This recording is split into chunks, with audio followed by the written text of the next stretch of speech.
like, who would win in a foot race, Greg Biffle or the Flash? Well, the Flash moves so fast that he probably doesn't even touch the ground, right? I think the Flash moved so fast that he like went to the finish line and came back before you could even like notice he was gone. Yeah, but those 2 years at Michigan, Greg Biffle was really fast. No 4.5. So I remember like 2014 when he like came from like, I don't know, out of nowhere to win that one. Though I thought Jimmy Johnson had it, though. He blew that tire. But what are you going to do? Anyways, Greg Biffle.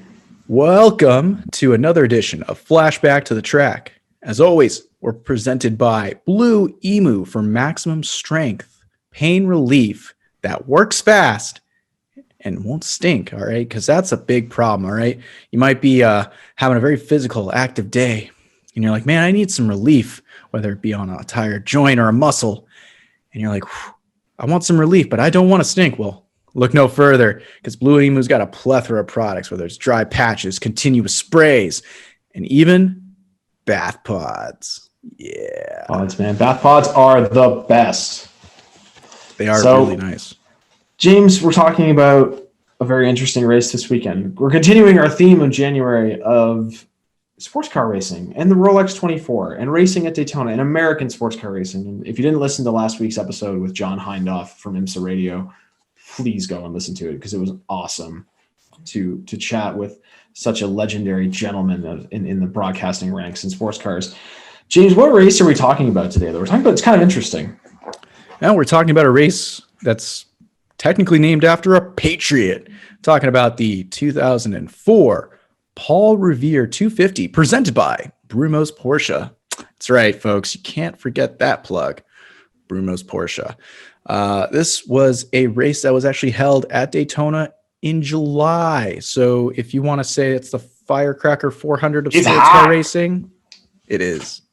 It's hot in Daytona.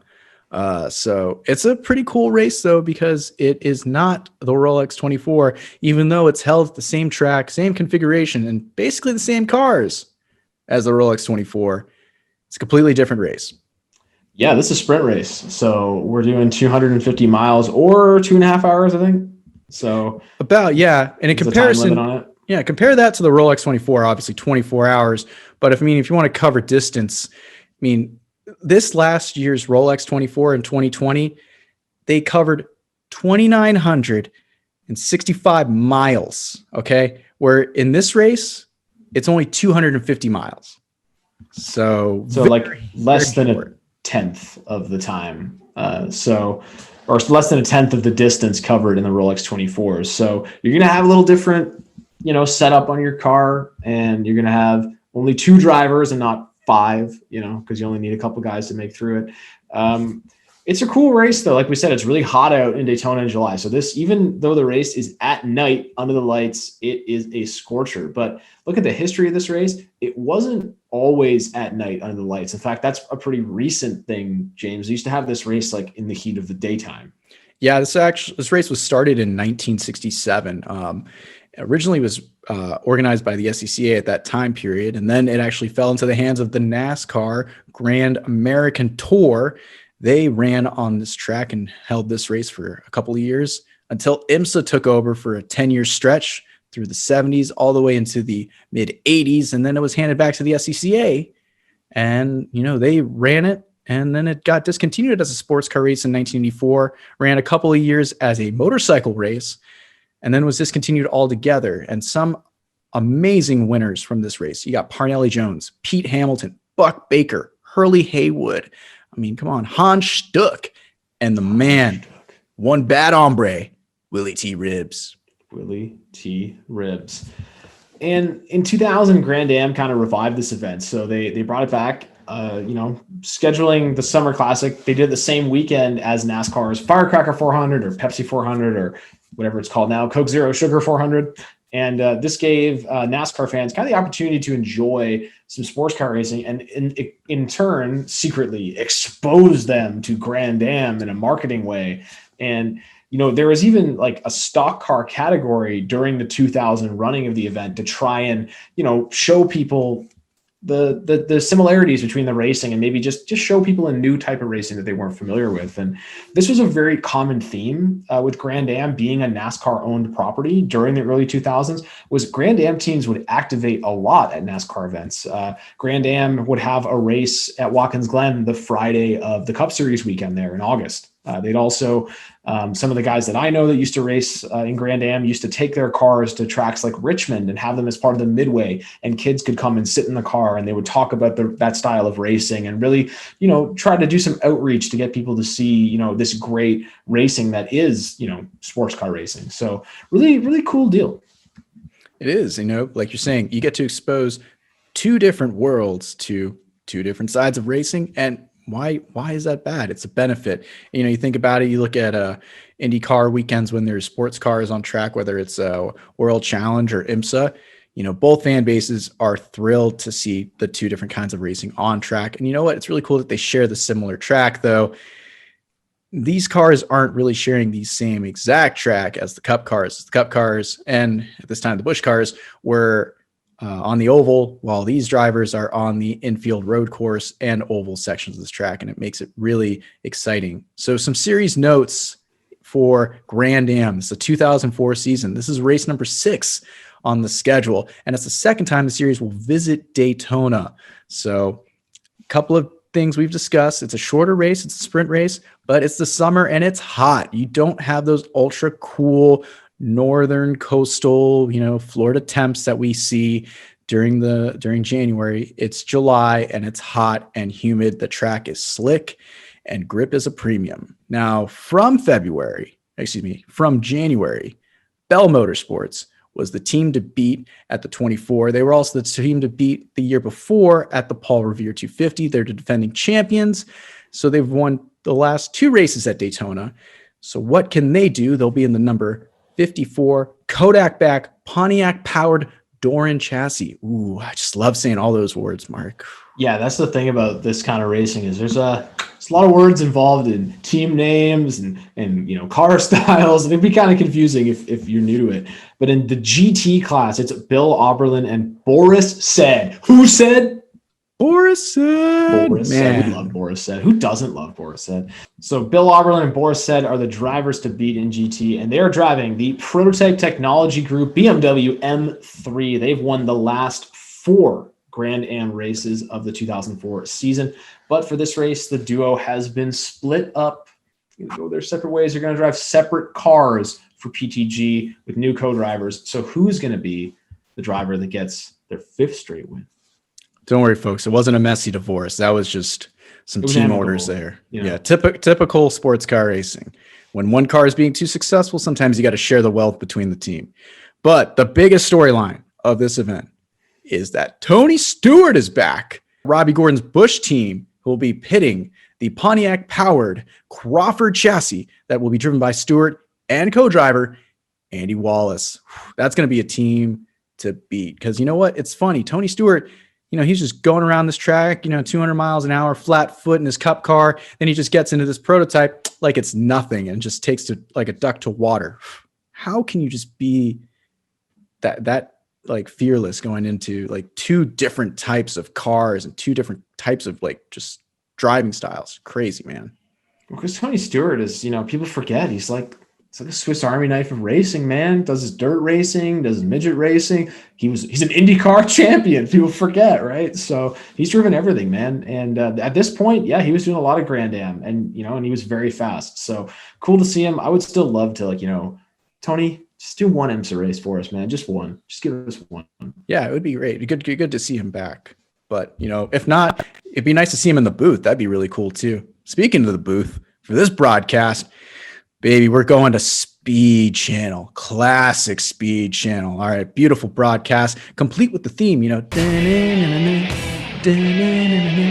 It's funny, I could do that theme and I won't get sued, but like if I tried to sing any of the copyrighted music that was featured in this broadcast. And there's some good stuff. Yeah, it was really interesting this year. They had a lot of copyrighted music throughout the entire season. So if you watch any of the 2004 Grand Am races that season, you'll hear some songs from bands like Incubus and I don't know, that song that was in that Subaru commercial where it's like every day is a winding road. I get a little bit closer. But yeah, in the booth, you have Lee Diffie and Dorsey Schrader calling all the action. On pit road, Chris Neville, Calvin Fish, and Brian Till are covering all the action and get the stories you need to hear when you need to hear them. But now it's time to, we're not going to do straight starters. It's time to do sports car starters. All right, Mark. So we got a couple different classes here, man. So we're not going to talk about like almost every driver in the field, but we'll talk about a couple per class. So let's get started with DP, man. Yeah, so let's go into the DP class. Scott Pruitt and Max Papist, you probably know those guys. They've been all over the place. They're going to drive the number 01 Chip Ganassi Racing Daytona prototype, sponsored by Comp USA. And Mike Borkowski as well, another guy we're going to talk about. He is the guy AT&T sued in 2000. Remember that, with that whole deal where he drove bad and then got sued? It's a whole thing. That'd be a cool thing to do a video on. I think people have, which kind of, that's what's deterred me on it. But yeah, just that one race in New Hampshire where he got literally just had to hit everything but the pace car. Yeah, not very good for Mike Borkowski. And he was an open wheel guy, standout in the mid-1990s. He transitioned to sports cars, which you see a lot of guys do coming from open wheel. And he's driving the Mears Motor Coach Speed Source Daytona prototype. GT, that's my favorite category. I love Grand Touring. Now, we spoke about this lineup from Prototype Technology Group in the M3s with Bill Alderlin and Boris Said. Now, they're split up. So Boris Said will be driving with Joey Hand, and Justin Marks will be paired with Bill.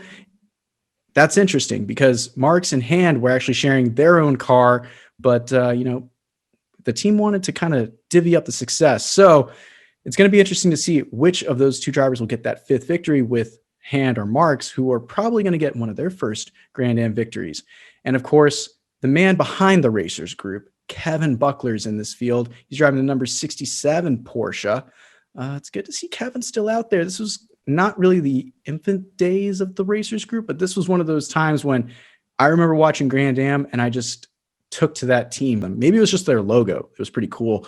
Or it could have been the fact that they won the 24 Hours of Daytona overall for some odd reason. Yeah, man, they show up to Daytona with like 6 cars every year, all painted the same. It was awesome. Oh, so cool. Now, this is an interesting category we're going to get into.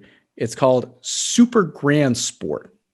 Now, essentially, it's kind of the same class as the GS1 class that was racing in Grand Am Cup. But what this gave the teams in Grand Am Cup the opportunity to do was to move up into the Grand Am series. So it's much like how Michelin Pilot Challenge was or is today, to being that support series towards the WeatherTech series. This gave those teams that opportunity to get up into that top level of Grand Am racing. And Mark, there's some really interesting names in this field, and one specifically we had to highlight. Yeah, we have 2011 NASCAR Sprint Cup Series Rookie of the Year. Andy Lally is behind the wheel at this time of the TPC Racing Porsche. And we got to give a shout out to Orison Planet Earth Motorsports, who has the planet on their Porsche Cup cars. 2 beautiful paint schemes painted alike, team cars that just have a beautiful globe paint scheme on them. We only have one planet, folks. Yeah, respect your mother, and that's Mother Earth. For real. All right, now we're going to get into this race, and we're going to be honest. It was pretty clean and green, Mark. There was a lot of green flag racing, but didn't really start that way because caution came out basically before the field even completed the first lap when the number 30 Resi Competizione Ferrari 360 GT was smoking on the pit lane. And man, there was a lot of oil at the entrance of pit road before the green flag even fell. I don't even think that team took the green flag technically. They're credited with completing 0 laps. Nice. The rare feat for your CV. 0 laps completed. They probably pulled into the garage too before they could even cross the timing scoring line on pit road. So yeah, you're right. Technically, they never even made it around a lap, which that's a bummer. You never want to see that happen, but hey, that's racing sometimes. And unfortunately, things happen. But after that, like we said, it gets clean and green for 53 laps, Mark, and some exciting racing specifically highlighted in the DP class. Yeah, Scott Pruitt leads the first 10 laps, driving the number 01 for Chip Ganassi. Hands the lead off to Canadian Sylvain Tremblay. Canadian drivers. Driving the number 9 Mears Motor Coach Speed Source Riley. Tremblay then leads the next 10 laps until Pruitt wrestles the lead back. Pruitt's stint in the lead was short-lived, though, as Wayne Taylor, this is back when Wayne Taylor was still driving, he took the lead a few laps later in his own number 10 SunTrust Racing Pontiac-powered Riley. That's probably one of my favorite teams back in the Daytona prototype era, was that SunTrust team. So beautiful, except this is that black, super black car with the yellow stripes on it. Still looks beautiful. Now, like we said, there's not a whole lot of coverage for GT and SGS class racing, which, it's fine. You got a lot of great competition in those categories, but it's hard to cover all of the battles in the field when you have multi-class racing. And you know what? Sometimes it's easier just to stick with the overall leaders, and that's what we'll do too.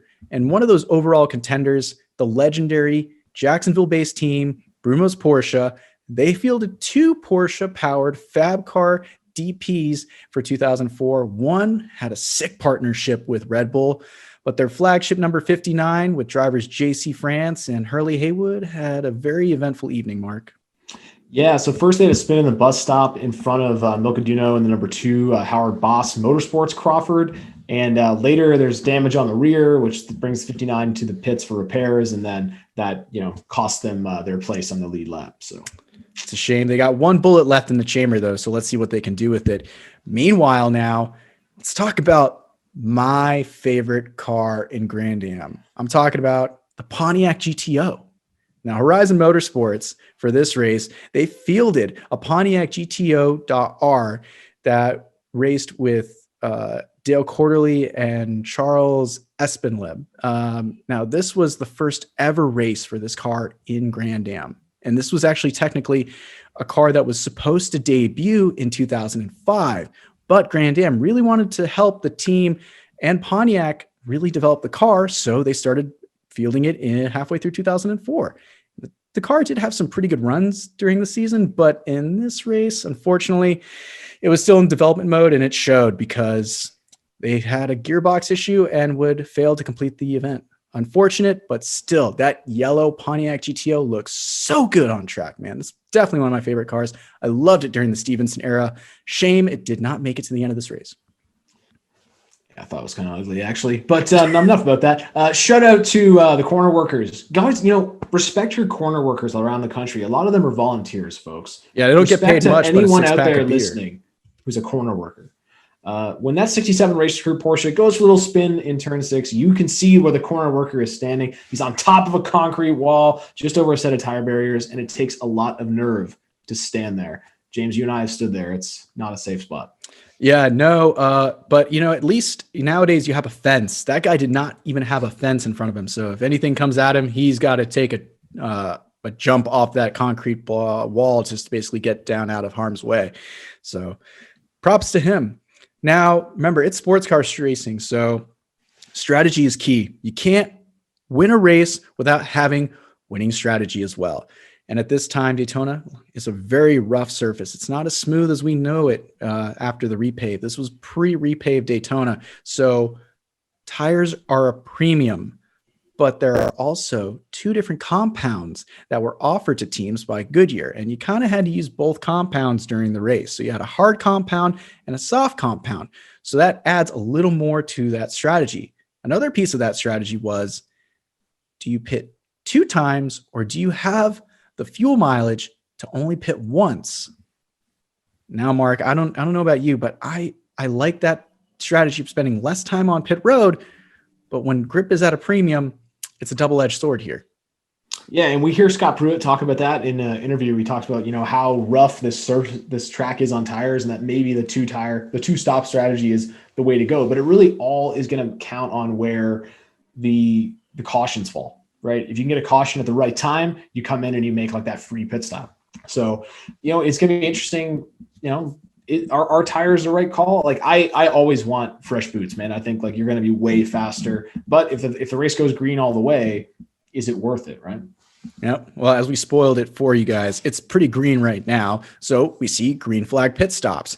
And during these, we get to see a really great partnership that Grand Am has with Camp Boggy Creek. Now, if you haven't heard about Camp Boggy Creek, the camp provides children with serious illnesses a chance to, catch their first fish, go horseback riding, or just climb rope towers and make new friends. Basically, feel like a normal kid. And it provides that not only to the kid, but the family as well. And it's a great partnership. And on this trip, the cameras actually caught Max Papis serving lunch to the campers, which was to fulfill a penalty for a door banging incident with Jan Magnussen. Man, really great times in sports car racing when you had Jan Magnussen and Max Papis and DP just banging doors and whatnot. So probation period, he has to go serve lunch for some kids, which is a great way to discipline a driver. I think that's a really great way to, I wouldn't say punish, but to more or less have something to go along with it other than a fine, which he was fined $5,100 for the incident. But, it builds character and it's a good way to, I guess, like I said, discipline that driver. I don't know about you, Mark. I think that was perfect. Yeah, I agree, man. I think that they should do that more. You should make guys do community service. But I like how the fine is $5,100 and not $5,000. It's like No.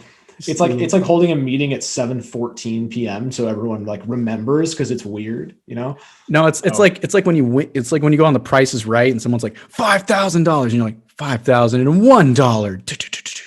Like, oh man, you had to really one up me there. Yeah, but fines are always arbitrary amounts of money. If you've ever paid attention, like the NFL, like uniform fine is like $9,392. It's like, how did they arrive at that? But $5,100. He is $5,100 poorer after that door banging incident, but he got to help out some kids and feel good about himself. So in the end, did he really lose anything?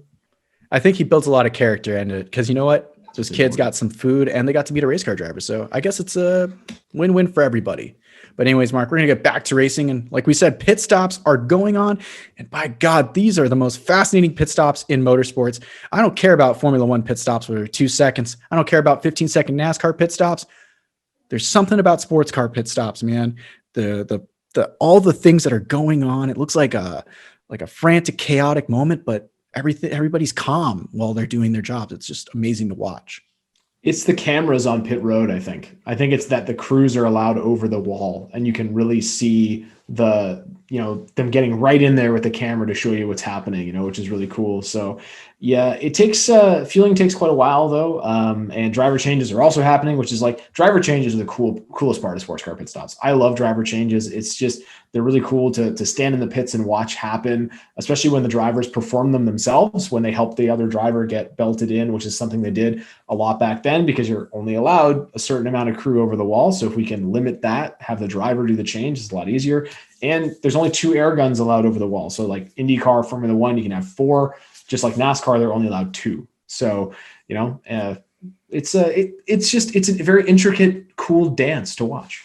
It really is. And like you're saying, during these stops, we're seeing driver changes. So you get one driver out, another driver in, and luckily everything's able to happen, hopefully within the amount of time it takes to put that fuel in the car, because that's definitely the longest thing that's going to be happening during that pit stop. Unfortunately, though, from one of our contenders, they have some issues coming into the pits, and that was the Kodak number 54 of Bell Motorsports. The team could have stretched their fuel a little bit too far because they coasted right into their pit box.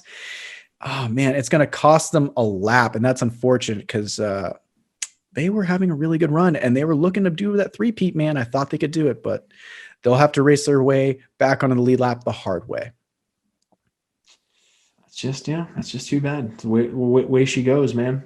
Next, the number 20 Sitgo Crawford of Stuart Wallace. They make it halfway on fuel along with their team car, the number 4. But the one-stop strategy could win the race, James. And we talked about this if things stay green. But Chip Ganassi and Scott Pruitt, driver number 01, they don't understand how another Pontiac-powered team could get that kind of fuel mileage. Yeah, they're all scratching their heads because they've been seeing all the other Pontiacs. They're coming in, but for some reason, that team isn't. Could it be that aerodynamic advantage of the Crawford chassis, my man? Because that thing is sleek. Could be the weight too, man. Could be it's a brand new car. Maybe they made it a little bit lighter. Could be, but you know what? I'll tell you who doesn't have to worry about fuel mileage right now is Max the Axe Angelelli. He takes the race lead again, and he is driving like the madman he's named after, because that's why he's named Max. He was named after Mad Max. It's a fact. Go ask Max Angelelli. He'll tell you so. Now, that number 10 SunTrust Pontiac powered Riley was out front and stretching out a lead until that fuel window opened. And once that opened, the crew was like, Max, you need to get in the pits right now. Max was probably like, no, man, I'm good. I'm driving fast. I'm driving away from this. Like, no, Max, pit now. You got to come. So he had to pit, which it's a part of the strategy. I think that's a good strategy. Right when your pit window opens, you get on pit road, you get your fuel, you go back out and you start making more laps because they have the fastest car on the track for sure. So with all that going on, you're watching NASCAR on Fox. You crank it up. When you're watching a broadcast on Speed Channel, you get the sounds of speed.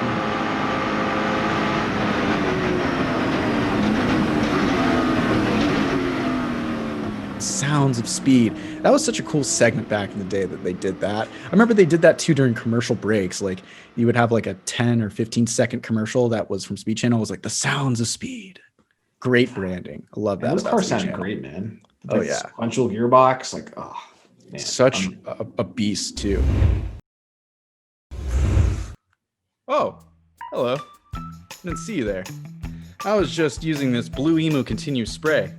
Provides maximum relief for my sore and tired body in a continuous spray. And it's so good, it's endorsed by Mark. Yeah, it's fantastic, guys. I'm telling you. You know, I don't endorse a lot of products. I'm very selective. But the spray is amazing because you just spray it on. You don't have to touch anything. Your hands don't get dirty. You just spray it on. You're good to go. You can get to the hard to reach spots of your body, like calves, especially for me from running. Spray it on there. Good to go. And the best part, odor free. I'm not stinking. I can just go about my day and I've got maximum relief. It's genius. Whoever thought of this should win a Nobel Prize in like science. Make sure you pick yourself a can of Blue Emu Continuous Spray. It works fast and you won't stink. Now let's get back to the podcast. All right, you're wondering now, when the heck is that caution going to come out? You said it was going to be 53 laps of green flag racing, and then we'd see a caution. Well, hold on, because that caution just comes right out of nowhere when the number 81 G&W Motorsports Doran of Kurt Wagner comes barreling into the back of the number 51 Bell Motorsports of Terry Bourchier. And that is just a bad incident, Mark. I mean, I can't really tell what's going on because we only have the one camera angle from on board the number 54, but it seems like he got turned into the wall by the 81, but the 81 might not have had some brakes because he comes flying back into the 54 after it's all said and done.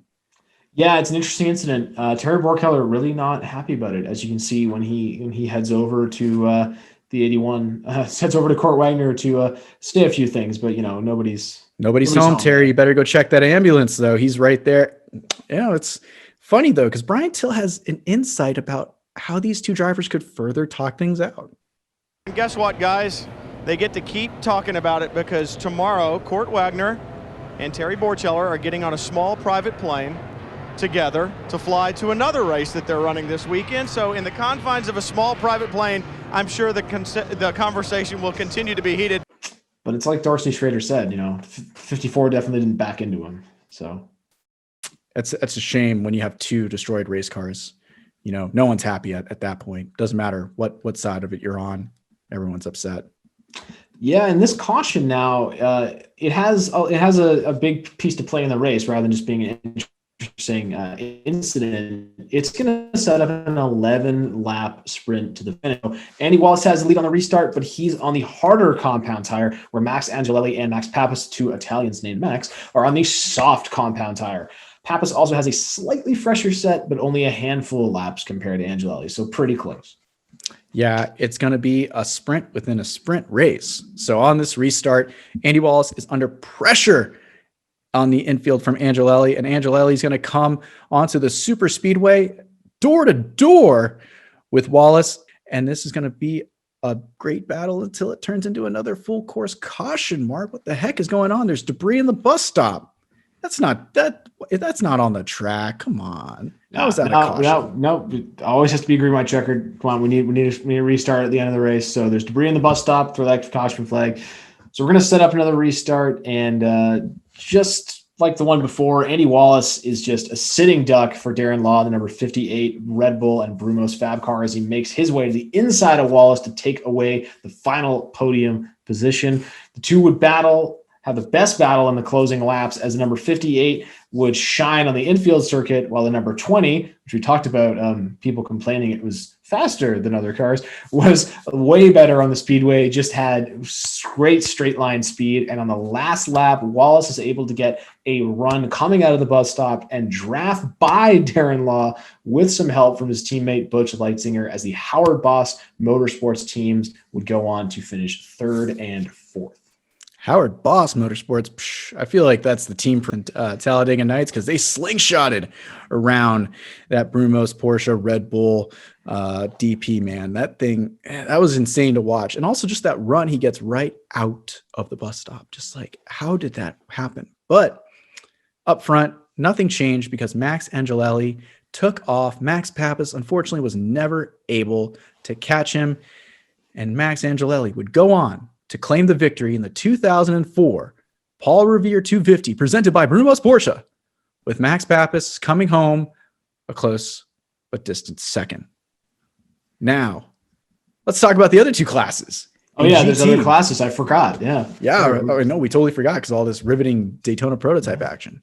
In GT, the prototype technology group M3s were untouchable. But which one was the most untouchable? Well, you would have thought it probably would have been Justin Marks's, because he's got Bill Alderman. No, unfortunately not, because Marks had some issues in the pits when the driver change was happening, and everything just got screwed up, and the team lost a considerable amount of time. But Marks knew that his co-driver could make up the time and really believed in him. And his belief paid off, as the number 21 car would come out on top over its teammate, with co-drivers Borisset and Joey Hannon, the number 22, finishing second. A 1-2 finish, and it would seem that Bill, not Boris, gets the 5th consecutive win for the team in GT in the 2004 season, with the TRG number 66 GT RS Porsche of Chris Gleason and RJ Valentine and Ian James would finish third. That's weird. That was one of the few cars that actually had 3 drivers in GT. Yeah, it's interesting. Like, how do they make that work? Does everybody just drive for like 8 minutes or something? I guess I always wondered that. That one's the most interesting too, because like at every pit stop you have a driver change, because like even if they're just making 2 stops, like each stop there's a driver change going on. But like we said, fuel takes so much time, it probably was irrelevant for them as long as the driver change was fluent enough. Yeah, you'll see that now in IMSA, even in DPI and stuff, and GTLM, like they'll change drivers multiple times during a sprint race because of how long the fueling takes. So it makes sense. Oh yeah. But in Super Grand Sport, SGS, the Orson Planet Earth Motorsports. Geez, that's a mouthful in itself there, but it seems like a dope team that cares about the planet. Ironic in motorsports. Would capture their first ever victory in the Rolex Sports Car Series, which was big because, this was a series, like we said, that boasted teams from the Grand Am Cup Series up to the Rolex Sports Car Series. And they are one of those really great products of that. They get their first victory. The number 41 Porsche GT3 Cup with father-son duo of Wayne and Will Nonamaker get to stand on top of that podium at Daytona. And the 2 TPC Racing fielded Porsche GT3 Cup cars would round out the rest of the podium for GSG, and Andy Lally gets a podium. So shout out to Andy, man. Great job for him. Andy Lally still banging out podiums these days in IMSA. Kicking butt and taking names, and you know what? He can shred on a skateboard too. So that's this event, man. Short, sweet, and to the point. It's a solid race. All that's left is to rate it. Must rate it. So this is an interesting one. This is a sprint race at Daytona. Love Daytona International Speedway, and racing there is always great, especially on the road course. Mm-hmm. But the thing is, this race was good, but to me, the storylines were okay. We got Tony Stewart, But I remember seeing Grand Am races way better than this one. So I think I'm going to give it like a 6 out of 10 is going to be my score. I know that's like kind of mean, but like I'm going to give it a 6 out of 10 because it was okay. We didn't get a lot of GT or SGS on the broadcast. There was some good battling near the end, but just kind of a fairly uneventful race. And I can remember some definitely some more bangers from this era. So I'll give it a 6 out of 10. Yeah, compared to a lot of the other events during the season, especially Homestead, with the door banging incident. I mean, there wasn't a whole lot of drama.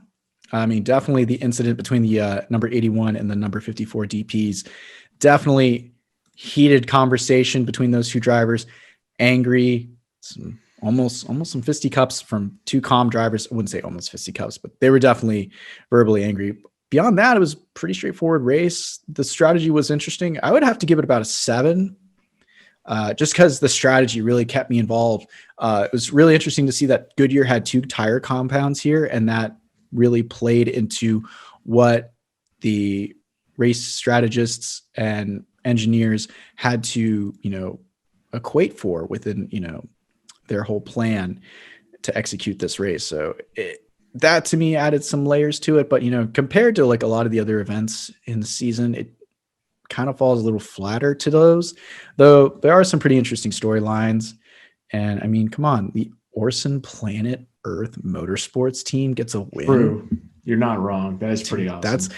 I mean, just seeing those Porsches was pretty cool because you get to see 2 Planet Earth Porsches. Yeah. I still think it's ironic.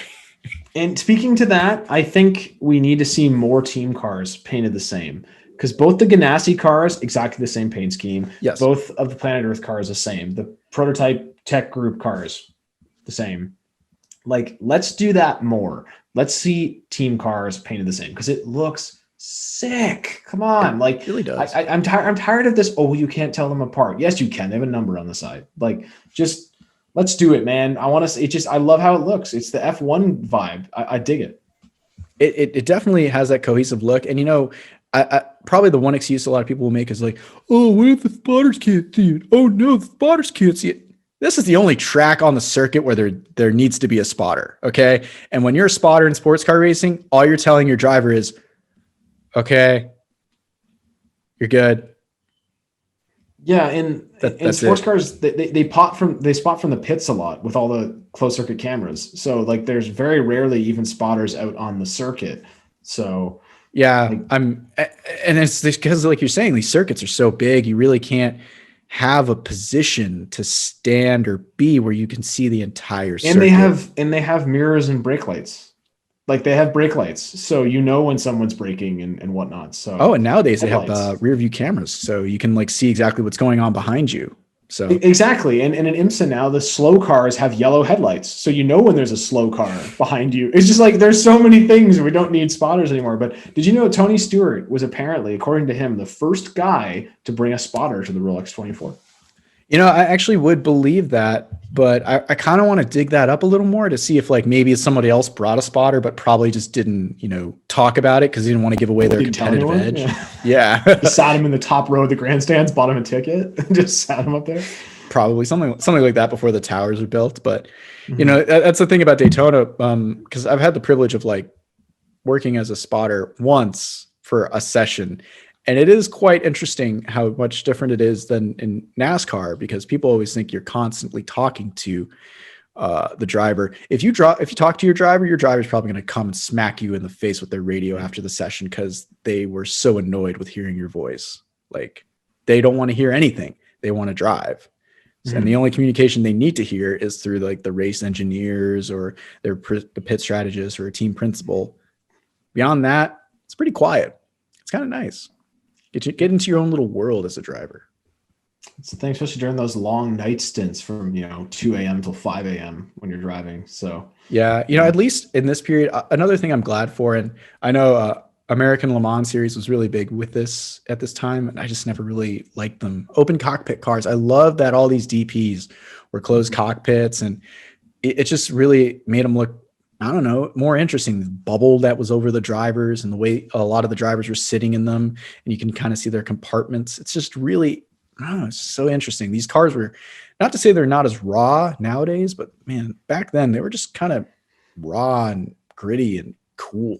It was just They were something. very, very simple cars. Very, they had sequential gearboxes, and they were like, apparently, if you talk to anyone that drove one, at this point, they were like just, tin cans of heat. You just died of like heat exhaustion driving these things, but they were safer because they had a roof over them. And I've always loved the closed cockpit cars. I've never really been a fan like you of open prototypes. Like, they're okay. They just don't really do it for me. They look kind of funny, especially like the open, like the front engine ones, like the Panos and shit. Like, they look kind of like Yeah. weird.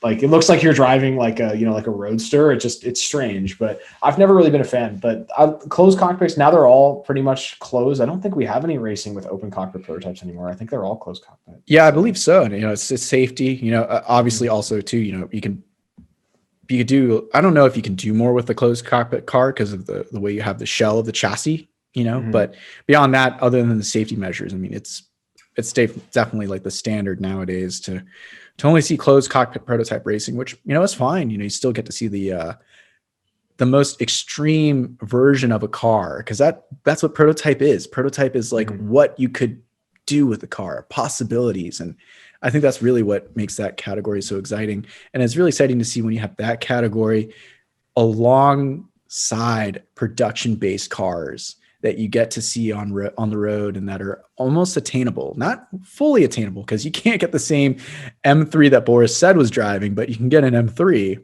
and drive it like Boris Said. So, I mean, that's kind of cool too about this time in sports car racing for sure, and sports car racing in general. But fans, if you want to catch any of these cars that we've talked about, or any other older cars from sports car racing's past, I would highly recommend going to the historical sports car racing 24 hours of Daytona classic event that's normally held every November.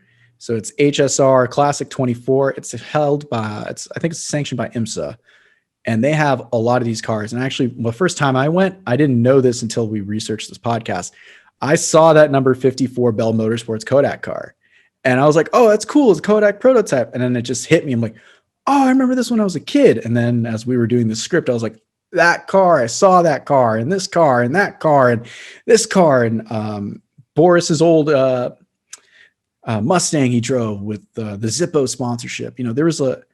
Those are where you can see these cars and kind of get an appreciation to look at them up close and personal, talk to people who work on them, and really get those comparisons like Mark and I are talking about, the modern car of today versus, what those cars were back then and how they really differ. It's really cool to see them. I would check those out. There's a plethora of events that are across the country. Just check out hsr.com. Really great series. Highly recommend it. And bring your camera while you're out there, because you're going to get to see some pretty historic race cars doing historic race car things. And just to give you kind of a comparison of the Daytona prototypes of that era and the current DPI International era. So this past year, IMSA did run a race at Daytona in the summer on July 4th, kind of the unofficial Paul Revere 250 because of the pandemic. Sorry, did you? Oh, I'm good. I was talking to Kayla. Oh, I thought you saw it. I screwed up. Sorry again. Okay. So if you want a comparison quickly to like the DP cars of that era and the DPI International class that we have now, it's what it's evolved into. IMSA did run a race at Daytona in the summer of 2020 due to the pandemic with things being rescheduled on July 4th. So a perfect way to compare them. The pole time for the 2004 Paul Revere 250 was 1 minute and 46.9 seconds.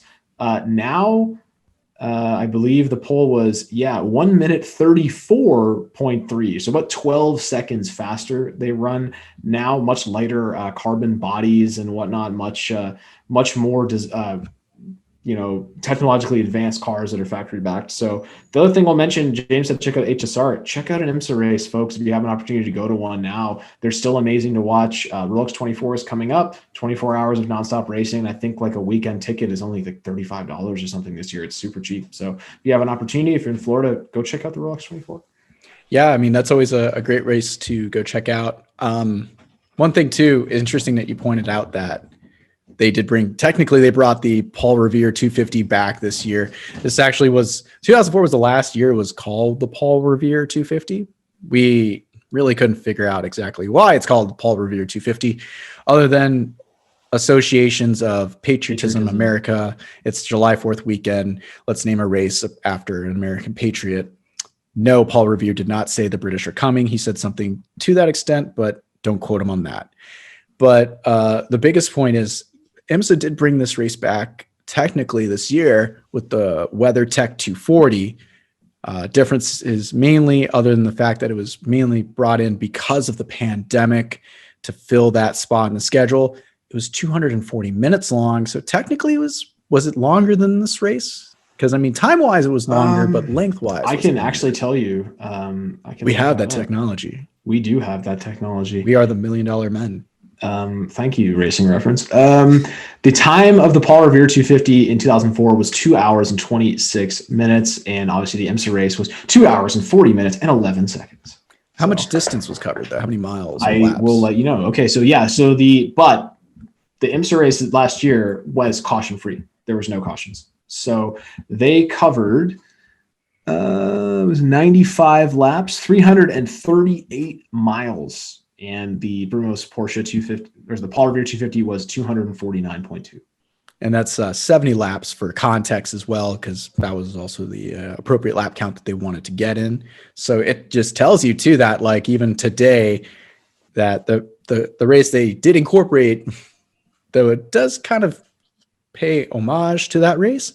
It's kind of its own thing. And I like that. I like that it's, not trying to be exactly the Paul Revere 250, but, hey, give us a sprint race at Daytona. I think that's what is very interesting because we always look at Daytona as the 24, the spectacle that it is. And it is. It's that race in itself is an entire event, an entire season for certain teams. They don't look at it the same way they looked at this race, which was kind of like business as usual. We got to get in there and get a good sprint set up. So I like that IMSA went back last year. I know it was because of the pandemic, and I hope they go back again in the future and it kind of becomes another regular thing as well, man. Yeah, I'm with you, man. I like the idea of a Daytona race in the summer, just because the 24 hours of Daytona is so important to IMSA's heritage and to what they do now. That why not have a summer race there? I think so many teams are Florida based or based in the South, and it just makes sense. As much as I'm a proponent of let's go to lots of different circuits, I like the summer Daytona race. I got used to it as a kid watching Grand Am, and it was cool. This year we got a summer Sebring race too, which was kind of cool to get a sprint race at Sebring for the first time in 30 years. So that was really cool. But, I think IMSA's got a very diversified calendar now. It's a really cool calendar. They go to lots of different circuits. They go to street courses. And last year they went to Charlotte Roval. We even got the Roval track and we get natural terrain. So we get lots of different variety. So yeah, this is a cool race, man. It's a cool piece of history. Yeah, I think we dug it. Definitely really cool to check out some of these older cars. Like we said, if you want to look at more of these older vintage sports cars in action, check out an HSR race, see what they've got going on in 2021. If you want to go see the more modern ones, go check out IMSA.com, find a race near you, or head over to the 24 Hours of Daytona. It's coming up. And, like Mark said, tickets are not dirt cheap, but pretty affordable. And that's what is nice to see, is that you get a whole event too. So, Mark, man, we're going to wrap it up for this week. It was a good race. I enjoyed this one. I know you enjoyed it as well. You had a Canadian who had some flex success there, leading some laps. So nice to see that, even though they shared the car with Mike Brakowski. And Paul Mears Jr. Come on. Can't forget about Paul Mears. It was good. Thanks to Blue Emu, of course, our amazing partner. You can see them right there. Be sure to check out some Blue Emu products available at a retailer near you to help relieve your minor aches and pains. I'm going to need some of that in a couple weeks when we get to Daytona, James. We will be sore. So, I've been training. I've been doing my, run up the hill with all my camera gear. Getting like ready, pulling dog sleds full of dogs up hills, getting ready for that. So, I'm work fast like Blue Emu. Works fast and it doesn't stink, so it's great for any kind of tired or muscle joints you have on your body. Just hit that with some Blue Emu plethora products. We always have to thank them for their continued support of us, and we have to thank all of our listeners for their continued support, because without our listeners and watchers, we wouldn't be doing this the way we do. So appreciate that. And we hope you enjoyed this week's episode. Catch you again next week, possibly with some more sports car content. And as always, it's Mark. I'm James. We'll catch you in the next episode.